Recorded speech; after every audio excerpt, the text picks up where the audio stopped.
नमस्कार। आज 7 फरवरी सन 2022 दिन सोमवार, जिला गौतम बुद्ध नगर, तहसील दादरी, विकासखंड बिसरख, शहर नोएडा की पावन भूमि से मैं मंच संचालक डॉक्टर अतुल चौधरी अपने वरिष्ठ पत्रकार आदरणीय विनोद शर्मा जी एनसाइक्लोपीडिया से नोएडाखबर.com के तमाम पाठकों, श्रोताओं एवं दर्शकों का खैर मकदम, क्रांतिकारी इस्तकबाल और सलाम पेश करते हैं, जिन्होंने अपनी गरिमामयी उपस्थिति से सभा को कृतार्थ और अलंकृत किया है। आज जिस परिचर्चा को करने हेतु हम सब यहाँ उपस्थित हुए हैं, उस परिचर्चा का विषय है चुनावी बिसात विनोद शर्मा जी के साथ। जैसा कि हम सब जानते हैं कि ये 17वीं विधानसभा समाप्त होगी और उत्तर प्रदेश में 18वीं विधानसभा के 22वें मुख्यमंत्री हमको 10 मार्च 2022 को प्राप्त होंगे। तो उसी सिलसिले में हमने ये 17 एपिसोड की सीरीज स्टार्ट की, जो कि कल या संभवतः परसों समाप्त होगी। और उसी श्रृंखला में आज के 15वें एपिसोड में हमारे गणमान्य अतिथि हैं माननीय श्री अतुल सिन्हा जी, जो कि एक वरिष्ठ पत्रकार हैं और सामाजिक संचेतक भी हैं। बहुत बहुत स्वागत अतुल सिन्हा सर। विनोद जी, नमस्कार। नमस्कार सभी दर्शकों को नमस्कार। Vinod ji, I hand over नमस्कार। To you sir. धन्यवाद अतुल जी। हमारे वरिष्ठ पत्रकार अतुल सिन्हा जी का इस प्लेटफॉर्म पर बहुत बहुत अभिनंदन। आपका आभार, आपने समय दिया, समय निकाला सर चुनावी चर्चा के लिए। जी शुक्रिया शुक्रिया विनोद जी। हाँ, आज आपने जो की ये सिलसिला शुरू किया है, निश्चित रूप से ये सिलसिला जो है आज के ये जो चुनावी माहौल में जी तमाम मंचों पे एक तरह की चर्चाएं चल रही हैं, लेकिन यहाँ जी जी आपने थोड़ी गंभीर चर्चा शुरू की है, ये अच्छी बात है। धन्यवाद धन्यवाद। सबसे पहले तो सर मैं, आप क्योंकि लंबे समय से राजनीतिक विश्लेषक रहे हैं और आज भी लगातार पैनी नजर रखते हैं, मैं ये जानना चाहता हूं कि उत्तर प्रदेश में लगातार चुनावों के 2017 के चुनाव हुए, 2000 उससे पहले 2013 में चुनाव हुए और 2022 के चुनाव हुए, 2007, 2012, फिर 2017 और अब 2022। जो परिवर्तन का दौर रहा, तो 2007 से 12 तक बसपा की सरकार रही, 2012 से 17 तक सपा की सरकार रही और 17 से 22 तक अब बीजेपी की सरकार रही। 2022 का चुनाव इन पिछले चुनावों से किस तरह भिन्न है? देखिए, 3 जो आपने सरकारों के बारे में बताया और पिछली जो 3 5-5 सालों का रिजीम हम लोगों ने देखा, चाहे वो बीएसपी का हो, चाहे वो समाजवादी पार्टी का हो और अब ये पिछले 5 सालों से भारतीय जनता पार्टी का, तीनों में बहुत बेसिक फ़र्क जो अगर आप देखें, तो सरकार के कामकाज और पूरी शैली में तीनों में ही ज़बरदस्त फ़र्क है। ये आपने मायावती के समय भी देखा होगा कि मायावती ने जिस तरह से 5 सालों में उत्तर प्रदेश में कानून व्यवस्था से लेकर के विकास की जो उनकी कोशिशें थी, उसमें उन्होंने बहुत काम किया और उनका एक सख्त प्रशासक वाला जो उनकी एक इमेज बनी, वो उससे कई फायदे भी हुए, कई नुकसान भी हुए। और जाहिर सी बात है कि जब सत्ता में कोई भी पार्टी होती है, तो कई तरह के आरोप विपक्ष की तरफ से लगते ही रहे हैं और हर बार एंटी इनकम्बेंसी जो वोट्स होते हैं, उसका चुनावों में उसका जो असर है वो देखने को मिलता है। इसी वजह से मायावती की जो सरकार थी, वो अच्छे तमाम काम उसने भी किए, लेकिन बावजूद इसके वो दोबारा सत्ता में नहीं आ सकी और अखिलेश की सरकार फिर से बन गई, यानी समाजवादी पार्टी आ गई। जो कि शुरू में ऐसा लगता था कि पता नहीं समाजवादी पार्टी अब चलेगी, नहीं चलेगी, आगे जाएगी, कहाँ तक जाएगी, लेकिन उस वक़्त अचानक से समाजवादी पार्टी ने बेहद अच्छा प्रदर्शन किया और अच्छी स्थिति में सरकार बनाई। लेकिन स्थिति क्या हुई कि उस समय उनकी जो सरकार चली, उसमें आपसी अंतर्विरोध इतने रहे, जो पारिवारिक झगड़े थे वो इतने रहे, विकास के नाम पे जो भी काम अगर एक यूथ ब्रिगेड के तौर पे अखिलेश अपने तरीके से करना चाहते थे, उन्होंने करने की कोशिश भी की, लेकिन अड़चनें बहुत सारी आई, इसलिए वो उतना कर नहीं पाए उस दौरान। फिर भी कोशिश उन्होंने भी बहुत की, लेकिन इस दौरान तो पूरे देश का जो परिदृश्य बदला, उस पूरे देश के परिदृश्य में जिस तरह से 2014 में मोदी जी की सरकार आई और भाजपा ने बड़े पैमाने पर लोगों को प्रभावित करने में और वोटरों को अपने पक्ष में खड़ा करने में कामयाबी हासिल की, उसकी लहर का असर था कि अ, पिछली बार जो इन लोगों का प्रदर्शन था वो अच्छा नहीं हो पाया, और चाहे वो बसपा हो, सपा हो, कांग्रेस की तो खैर बाद में हम बात करेंगे, क्योंकि कांग्रेस की स्थिति पिछले काफी समय से प्रदेश में अच्छी नहीं रही है। तो उसी लहर की वजह से योगी जी की सरकार बनी, और पिछले 5 सालों में योगी जी की सरकार ने जिस तरह से काम किया उसका अपना एक दूसरा चेहरा है, उसका पूरा का पूरा कैरेक्टर ही अलग है। और उसके बारे में अगर हम बात करते हैं तो इस सरकार का जो विश्लेषण है वो कई तरीके से उस पे किया जा सकता है। जैसे कि विकास के नाम पर विपक्ष का भी आरोप है कि वो तमाम पुराने काम को अपने नए जामे में पेश करके इन्होंने क्रेडिट के तौर पे लिया, लेकिन फिर भी काम में तेजी तो आई ही, इस पे कोई दो राय नहीं है। बेशक, और अपराधियों पर अंकुश करने की बात है, उसको लेकर के भी योगी जी की सरकार ने कोशिश की है, लेकिन आरोप प्रत्यारोप है, चुनावी माहौल है, इसमें चलता ही रहता है। तो बेशक तीनों सरकारों का अपना कार्यकाल है और तीनों सरकारों के अपने अपने तरीके हैं और उनकी अपनी अपनी इमेज है, जिसका इस बार खास तौर से आने वाले जो अभी तो 10 तारीख को पहले दौर का चुनाव है ही, और इसमें 58 सीटों के लिए, उसके बाद आपको एक तस्वीर साफ होती हुई दिखेगी कि भाई अब जनता का मूड किस तरफ जा रहा है। अच्छा, जो पहले चरण की चर्चा आपने की, 58 सीटों पे जो चुनाव हो रहा है, 2017 में 53 सीट बीजेपी के पास थी उस समय, बीजेपी के पास, जी, और जी, 5 सीट बिल्कुल, विपक्ष के बिल्कुल। पास थी। तो आज हाँ। की परिस्थिति में आपका आकलन क्या है? किस तरीके से जो रालोद और सपा का गठबंधन है और उधर बीजेपी है, बीएसपी है, ये जो एक परिदृश्य जो बना है उसमें, और उधर किसानों का जो आंदोलन चला पिछले कुछ दिनों, क्योंकि पश्चिम उत्तर प्रदेश की बेल्ट है, गन्ना है, ये सारे मुद्दे हैं, तो इसका आकलन किस तरीके से करते हैं आप? देखिए, मुझे लगता है कि ये जो तमाम मुद्दे हैं वो निश्चित रूप से इस पूरे बेल्ट पे हावी तो रहेंगे ही रहेंगे।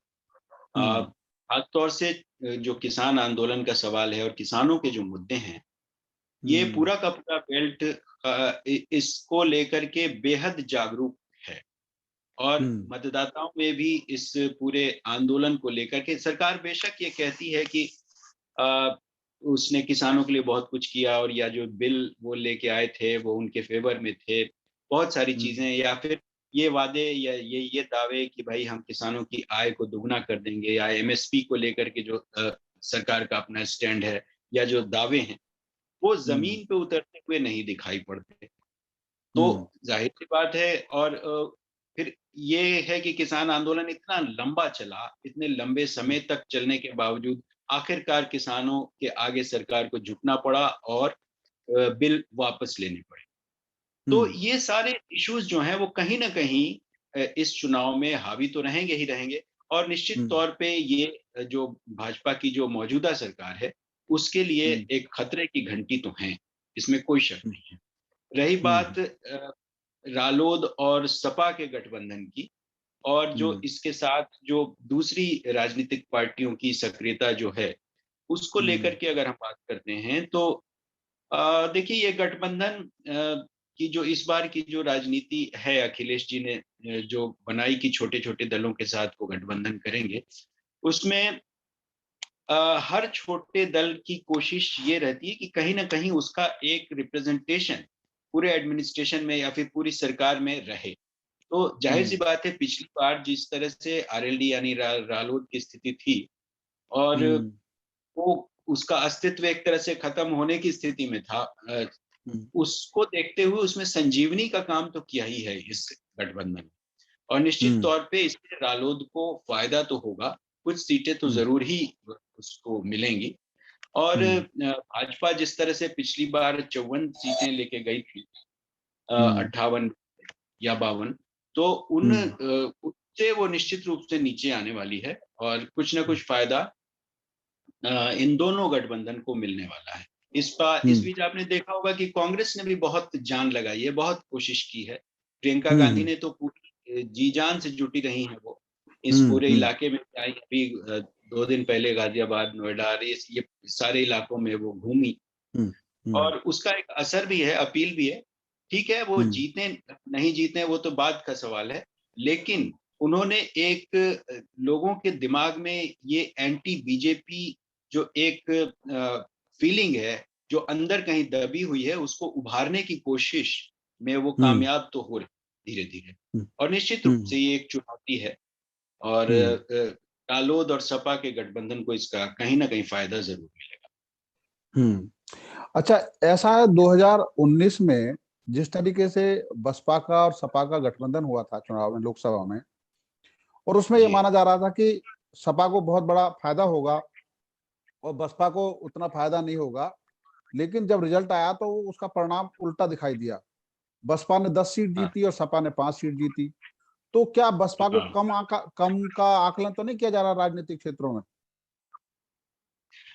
नहीं, देखिए क्या है ना कि आज जो सोशल मीडिया का जो जमाना है ना, उसमें सोशल मीडिया के इस जमाने में आप जिस तरह की पब्लिसिटी करेंगे, लोगों का दिमाग उस तरफ घूमता है। तो उसमें क्या है कि बीएसपी यानी मायावती का जो पूरा का पूरा जो उनकी अपनी एक शैली है काम करने की, उसमें पिछले कुछ समय से एक शिथिलता तो नजर आ ही रही थी। जी। उसमें कहीं नजर ये नहीं आ रहा था कि स्थिति और खराब हुई है, पहले से और खराब हुई है। लेकिन मुझे लगता है कि बीएसपी का जो एक कमिटेड वोटर है वो इस बार भी बरकरार है। थोड़े बहुत जरूर इधर उधर हुए हैं, लेकिन बीएसपी इस बार एक चुनौती तो पेश करेगी।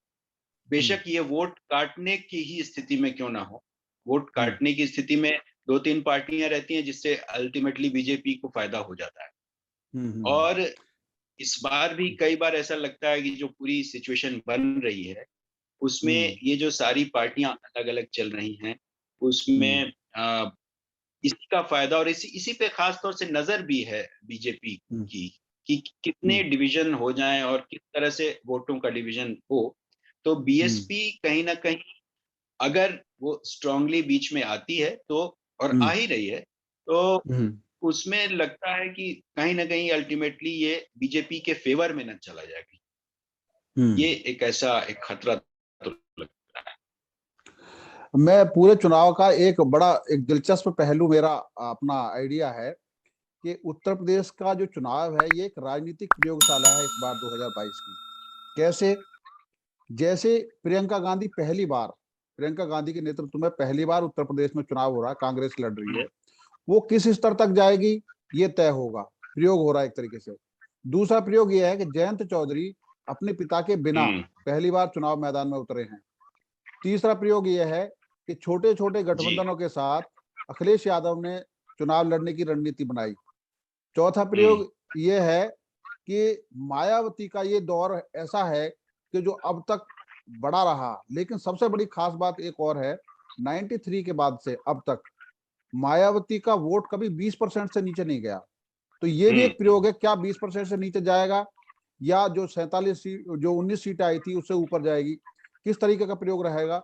और जो उधर के दल हैं, खासतौर पर ओपी राजभर जो पहले बीजेपी के साथ थे, अब किधर जाएंगे। तो ये पूरा जो प्रयोगशाला है ये किस तरीके से आप देख रहे हैं पूरे उत्तर प्रदेश को 2022 के चुनाव में, क्यों इसका असर 2024 पे भी पड़ेगा?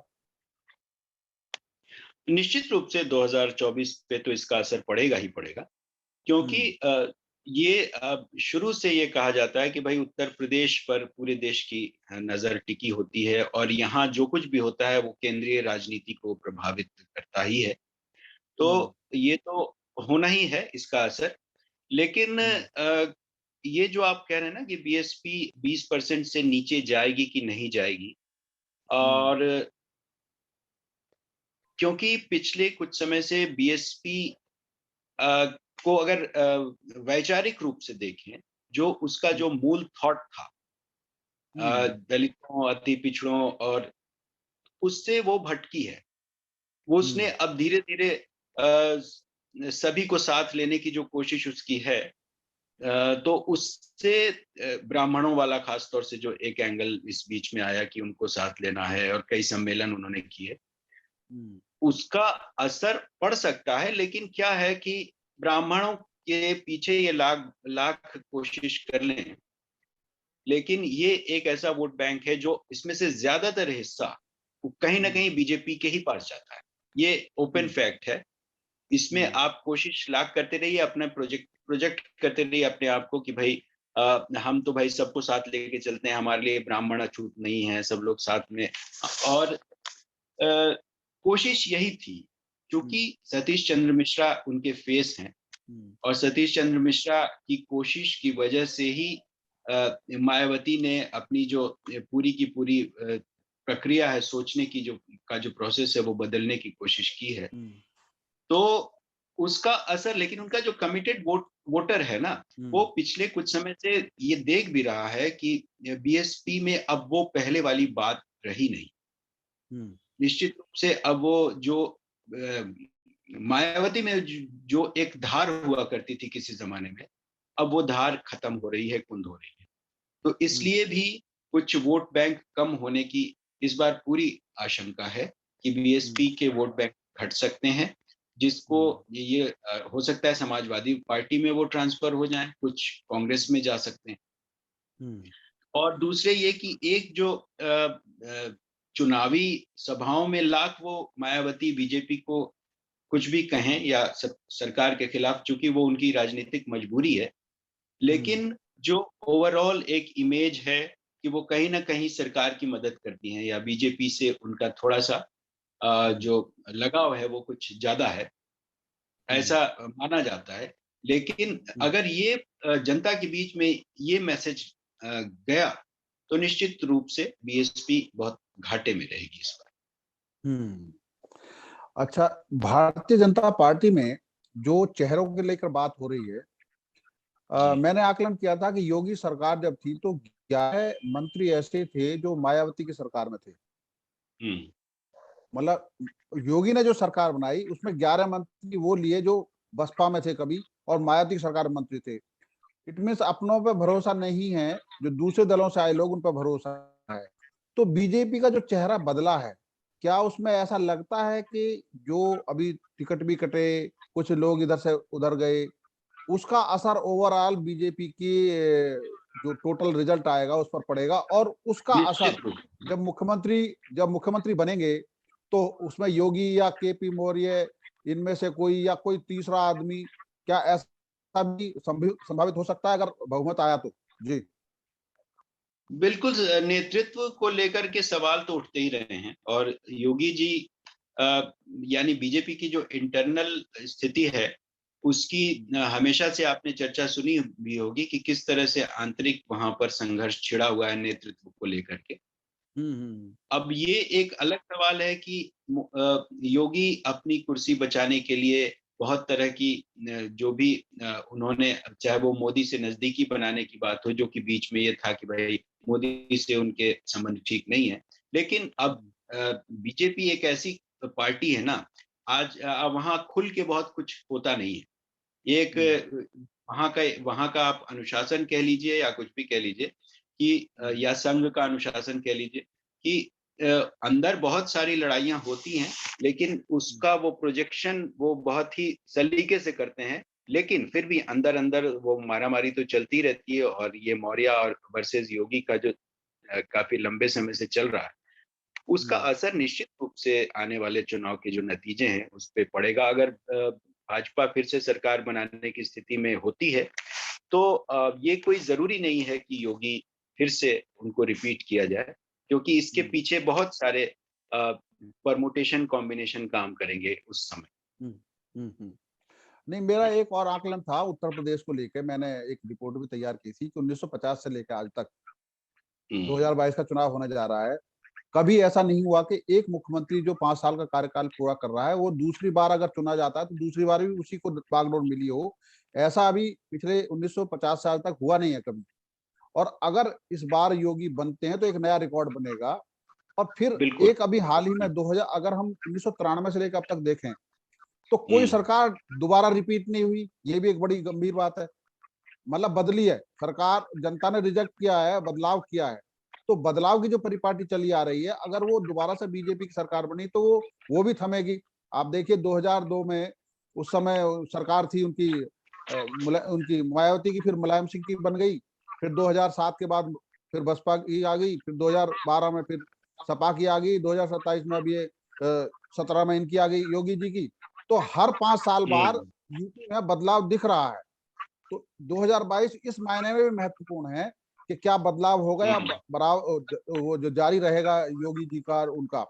तो ये एक बड़ा महत्वपूर्ण चीज है और इसी का असर राष्ट्रपति के चुनाव में भी पड़ेगा जुलाई में, और 2024 का जो चुनाव होगा उसमें भी पड़ेगा इसका असर।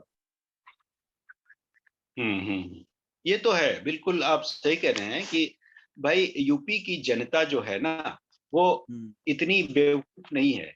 आप ऐसे सोचे, जनता कहीं की भी बेवकूफ नहीं है। लोग भले ही राजनीतिक पार्टियां उसको कुछ भी समझें, जब वोटर सारे कामकाज की एनालिसिस करता है ना, तो हमेशा उसको लगता है कि इसमें कुछ गड़बड़ी है, हम उसको मतलब वो उसको चेंज चाहिए।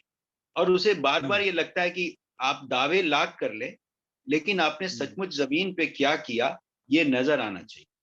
तो वही स्थिति इस बार भी हो सकती है। लेकिन क्या है कि बीजेपी जिस रणनीति के तहत काम करती रही है चुनावों में, पिछले कई चुनावों में हम लोगों ने देखा है कि उसकी अपनी एक खास किस्म की रणनीति है, चुनाव जीतने की उसकी अपनी एक टेक्निक है। वो उस टेक्निक की, चाहे वो जमीनी स्तर पे जाकर हो, चाहे वो अमित शाह को इसके लिए कहा जाता है कि वो चाणक्य हैं और बहुत तरह की बातें कही जाती हैं, लेकिन अल्टीमेट क्या है? अल्टीमेट तो जनता ही है ना, और अल्टीमेट वोटर है। आप लाख कोशिश कर लें, यूपी की प्रयोगशाला में आप कितने सफल होते हैं, ये एक मुश्किल ये आज के दौर में खास तौर से, क्योंकि देखिए ये बौखलाहट जो है वो बीजेपी में नजर आ रही है कि उनकी इंटरनल रिपोर्ट्स भी ये लगातार कहती है कि भाई इस बार वो पहले वाली स्थिति है नहीं। अब आप लाख कह लें कि हम 300 प्लस रहेंगे या कुछ भी कह लें, लेकिन जमीनी स्थिति वो है कि नहीं है, ये आप अभी कुछ ही दिनों में ये पता चल जाएगा। क्योंकि जनता जहां से भी आपने बहुत सारी सोशल मीडिया में देखिए ना, कितनी सारी ऐसी रिपोर्ट्स चल रही है, वो तो कई प्रायोजित भी होती है और कई वास्तव में जनता की आवाज होती है।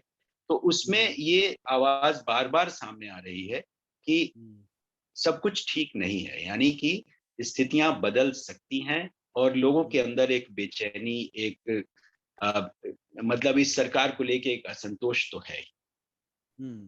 अतुल जी, डॉक्टर अतुल चौधरी कुछ पूछना चाह रहे हैं, एक सवाल उनका जी तरफ से भी। अतुल जी। जी सिन्हा साहब, जी मेरा थोड़ा सवाल जी जो है वो राजनीति से ऊपर उठकर है कि जी जिस प्रदेश में हम अभी वर्तमान में रह रहे हैं, जो मेरी कर्म भूमि भी है, 2,40,994.84 स्क्वायर किलोमीटर, रिपीट कर रहा हूँ, 2,40,994.84 स्क्वायर किलोमीटर क्षेत्रफल में फैला हुआ ये प्रदेश, जो भौगोलिक दृष्टिकोण से भारत के 28 राज्य 8 केंद्र शासित प्रदेश में चौथे स्थान पर आता है और सकल घरेलू उत्पाद में 8.4% का योगदान देता है और 7.3% का इसका भौगोलिक दृष्टिकोण है, भारत का जो 32,87,393 स्क्वायर किलोमीटर क्षेत्रफल का फैला हुआ है। पूरे हिंदुस्तान का लगभग 16.5 या 17% जनसंख्या हमारे उत्तर प्रदेश में रहती है और पूरे हिंदुस्तान के जितने विधायक, तो 4,123, उसमें से 403 विधायक हमारे, यानी 10% पूरे भारत के विधायक जो हैं उत्तर प्रदेश में। तो मेरा सवाल, मेरा आंकड़ा रखने का सिन्हा साहब यही मकसद था कि आपको नहीं लगता कि 2012 में जब बहन जी अपना कार्यकाल समाप्त कर रही थी, एक बहुत ही ऐतिहासिक उन्होंने निर्णय लिया था कि उत्तर प्रदेश को 4 विभाजन कर दिया था, पश्चिमांचल, पूर्वांचल, मध्य जिसको अवध कहते हैं, और बुंदेलखंड। तो क्या आपको नहीं लगता कि विकास के तौर पर अगर ऐसा हो जाए कि आज से 22 साल पहले भी जब 3 राज्य बने थे, छत्तीसगढ़, झारखंड और उत्तराखंड, तो आज उनकी देखिए हाल कितना अच्छा है और तीनों विकास इतना अच्छा कर रहे हैं प्रदेश। आपको नहीं लगता कि एक पॉलिटिकल पार्टीज को भी इस पर सोचना चाहिए कि 75 जिलों वाला 348 तहसील और 826 विकासखंड वाले प्रदेश को संभालना इतना आसान नहीं है? आप क्या कहते हैं सिन्हा साहब? पहला पॉइंट। और क्योंकि संसद भवन में भी सप्लीमेंट्री क्वेश्चन का एक कंडीशन होती है, तो एक सप्लीमेंट्री क्वेश्चन इसमें और जोड़ देता हूं। इतनी भारी जनसंख्या, लगभग 25 करोड़ की जनसंख्या है, तो पिछले प्रधानी चुनाव में जो अप्रैल 2021 में चुनाव हुआ, उसमें माननीय मुख्यमंत्री जी ने जनसंख्या नियंत्रण कानून की पॉलिसी लेकर आए थे, लेकिन उसको विधानसभा से पारित नहीं किया था, ड्राफ्ट था वो। तो इन दोनों प्रश्न पे आपको क्या विचार है सिन्हा साहब? Over to you.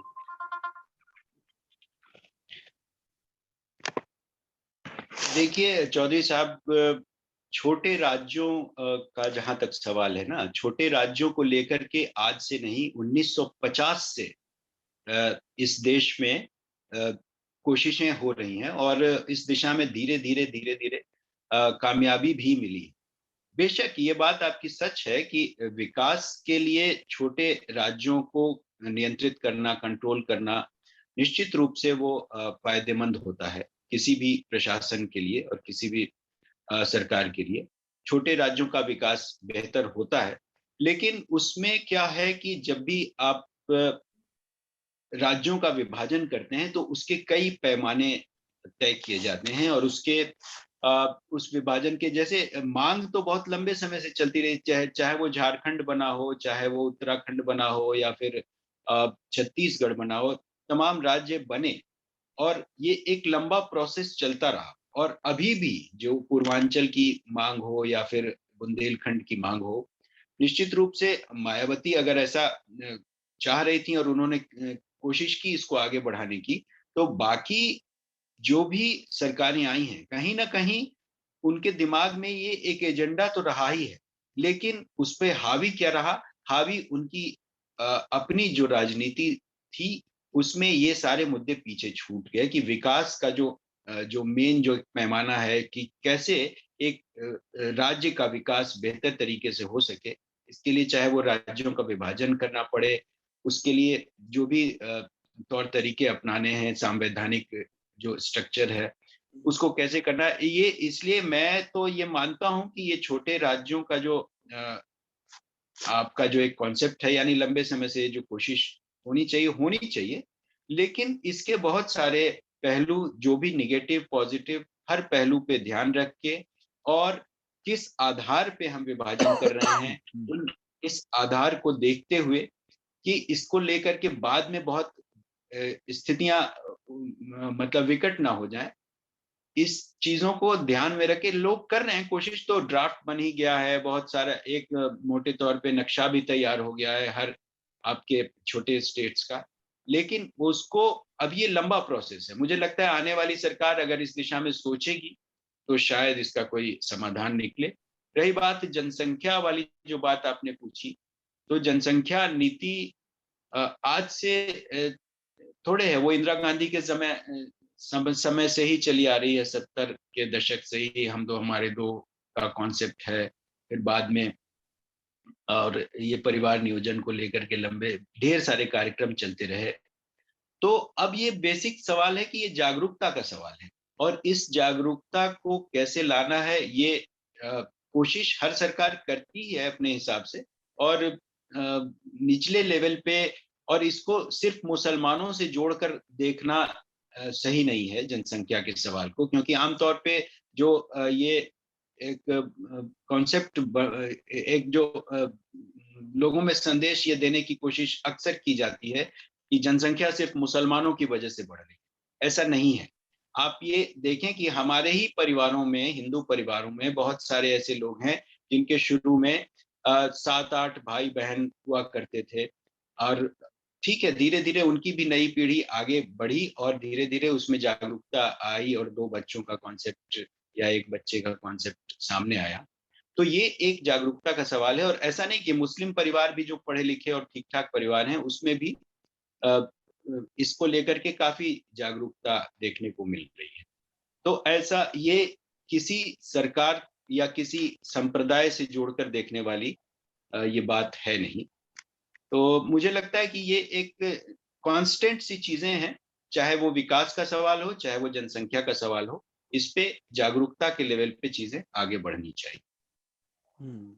अच्छा, एक अब मुद्दा महत्वपूर्ण ये है कि 2017 के चुनाव के बाद यूपी में कुछ ऐसे महत्वपूर्ण फैसले हुए जिनका असर इन चुनावों में पड़ना लाजमी है।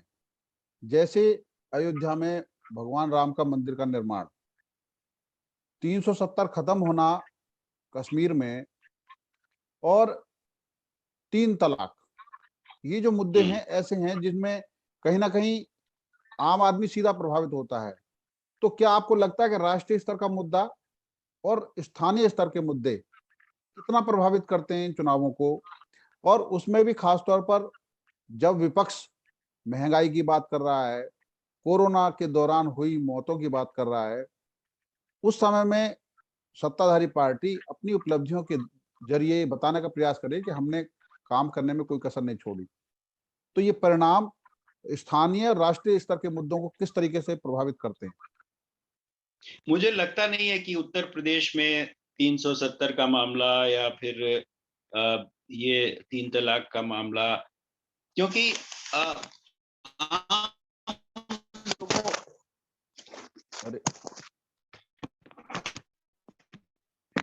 आम लोगों की चीजें सिर्फ राजनीतिक तौर पर देखी जा रही हैं। मुझे लगता है, मैंने बहुत सारे लोगों से बातचीत की इस बारे में। मैं भी कई जगह गया तो लोगों से बातचीत हुई, तो उनके दिमाग में ये है ही नहीं। कहीं से भी न तो कश्मीर है, नहीं ना ही ये आपका मंदिर ज़रूर है। मंदिर का के डेवलपमेंट को लेकर के, क्योंकि यूपी की जनता लंबे समय से थोड़ी-सी धर्म और मंदिरों को लेकर के रही है, इसको लेकर के थोड़ी संवेदनशील रही भी है, और खासतौर से ये माहौल भी बनाया गया है इसको लेकर के। तो विकास किसी को बुरा थोड़ी लगता है, चाहे वो मंदिर का विकास हो, सड़क का विकास हो, या उसके पूरा इंफ्रास्ट्रक्चर को देखने की बात हो, ये हर आदमी को अच्छा लगता है। कोई भी आदमी गंदगी में जाकर के पूजा करना नहीं पसंद करता। तो ये तो एक अच्छा, इसको तो कोई बुरा नहीं कह रहा कि आपने मंदिर बनवा करके कोई खराब काम किया हो। लेकिन इसको सीधे-सीधे लोग आम जो ज़रूरी सवाल हैं आज के, उससे जोड़ते हैं कि ठीक है भाई, आप मंदिर बनवाओ, उसमें कोई बुराई नहीं है। लेकिन आप लोगों को रोज़गार भी दो, आप लोगों की जो ज़रूरी समस्याएँ हैं, उसको भी देखो। जो महँगाई का जो हाल है, उसको कंट्रोल में करो। फिर अपराध के बारे में अब आंकड़े ही गिनाए जा रहे हैं कि आपके यहाँ ज़्यादा था, हमारे यहाँ कम है, जबकि ऐसा कुछ नहीं है। सारी स्थितियाँ पहले की तरह ही हैं। चाहे वो अखिलेश के राज में अपराध जितने थे, वो आज योगी के राज में भी हैं। अब आप लाख पाक साफ होते रहिए, आप बुलडोज़र चलवाते रहिए, कुछ भी करते रहिए। लेकिन जो स्थितियाँ पहले थीं, वो आज भी हैं। आज भी ऐसा कुछ नहीं है कि लोग बहुत सुरक्षित होके घूम रहे हैं। महिलाएँ कोई बहुत सुरक्षित नहीं है। आप दावे करते रहिए कि हमने ये कर दिया, लेकिन चाहे वो कोई भी सरकार हो, स्थिति अभी कमोबेश वैसी की वैसी है।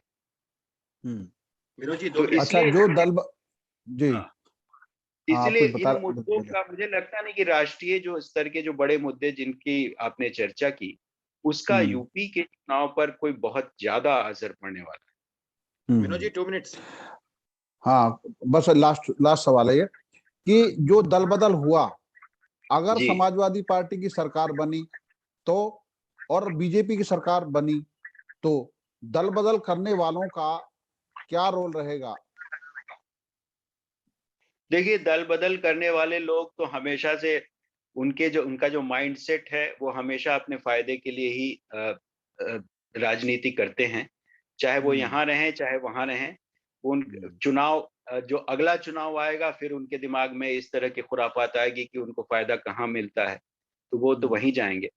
अब ये सैद्धांतिक बातें अलग होती हैं कि भई हम जनता के मतलब हम अपनी आवाज़ नहीं उठा पा रहे हैं, क्योंकि उनके अपने निजी फ़ायदे उसमें नहीं हो पाते। इसलिए ये सब स्थितियाँ होती हैं, और दूसरी पार्टियाँ भी ऐसे वक़्त पे कोशिश करती हैं कि लोगों को ये बताया जाए कि देखिए हमारे पास वहाँ से भी आ गए, यहाँ से भी आ गए। तो ये दोनों तरफ से चलती है कोशिश। इसलिए दल-बदल वालों का कोई मूल कोई ऐसा कोई ख़ास चरित्र नहीं होता, मुझे तो यही लगता है।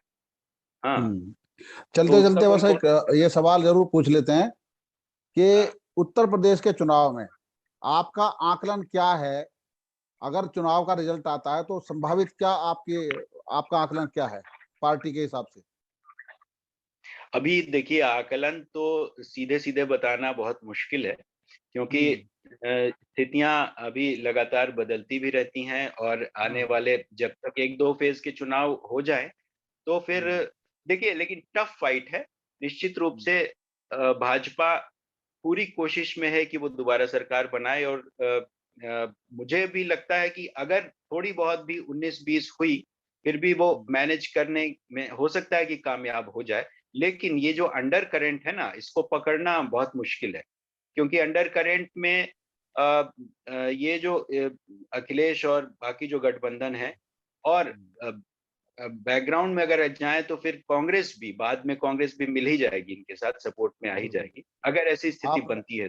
धन्यवाद। आपने इस हाँ। चर्चा में भाग लिया, बहुत महत्वपूर्ण जानकारी दी, आपका बहुत बहुत धन्यवाद। अब समय थोड़ा पूरा हो रहा है, अतुल जी समाप्त करिए। धन्यवाद अतुल जी, बहुत बहुत धन्यवाद। आपने इतना महत्वपूर्ण बिंदुओं पर प्रकाश रखा, और आशा नहीं बल्कि पूर्ण विश्वास है कि 10 मार्च को एक अच्छा परिणाम आएगा।